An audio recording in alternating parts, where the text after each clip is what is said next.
સુરતમાં મલ્લિકાર્જુન ખડગે વિરુદ્ધ આક્રોશ. ગુજરાતીઓના અપમાન મામલે સુરતીઓ લાલઘુમ. ખડગેના નિવેદનને યુવાનોએ સેન્સલેસ ગણાવ્યું. ગુજરાત દેશનું ગ્રોથ એન્જિન હોવાનો યુવાનોનો હુંકાર.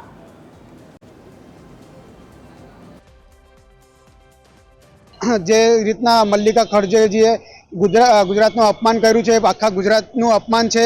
ગુજરાતમાં બહાર દેશથી આટલા પરપ્રાંતિઓ અહીંયા નોકરી કરે છે, સારી રીતના જિંદગી જીવે છે, તો એ ગુજરાતનું કંઈ ના કરે એનું ઉચ્ચત દર્શાવે છે. આ અતિ શોભનીય અને નિંદનીય છે. આટલા મોટા લેવલના એમની માનસિકતાનું બુદ્ધિનું પ્રદર્શન કરે છે. એક આટલા હાઈ લેવલના કોંગ્રેસના પોલિટિશિયનને આવી રીતે ડિવાઈડ કરવાનું સ્ટેટ્સને બહુ એકદમ બેકાર વસ્તુ કહેવાય.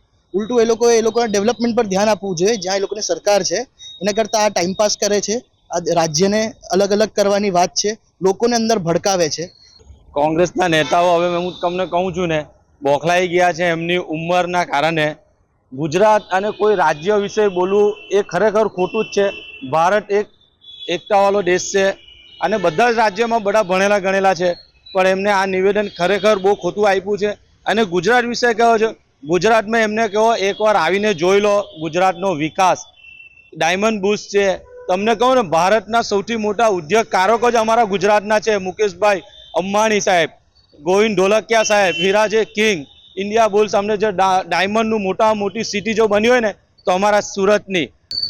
પહેલાં તો કોંગ્રેસીઓને હંમેશા એવું જ હોય છે કે એ લોકો ગમે તેવા શબ્દોનો પ્રયોગ કરીને અમારી ગુજરાતની જનતાને અલગ અલગ ભરમાવવાની પ્રયત્ન કરી રહ્યા છે. કે તમે જોઈ શકો છો કે આજે ભારત દેશના વડાપ્રધાન કોણ છે? એ ગુજરાતી છે. એટલે એ સમજવું જોઈએ એમ કે જે ભારત દેશ છે, તમે જોવો છો હમણાં બધે દેશોમાં યુદ્ધ ચાલે છે, તો ફક્ત ભારત દેશનો ઝંડો લઈને આપણે ગુજરાતમાં દેશું આખા દેશમાં કોઈ પણ સ્થળે તમે જઈ શકો છો. કે જે વિદેશમાંથી લાવીને તમને લોકોને અહીંયા લાવી શકતા હોય જે વ્યક્તિ, એ ફક્ત ગુજરાતી છે.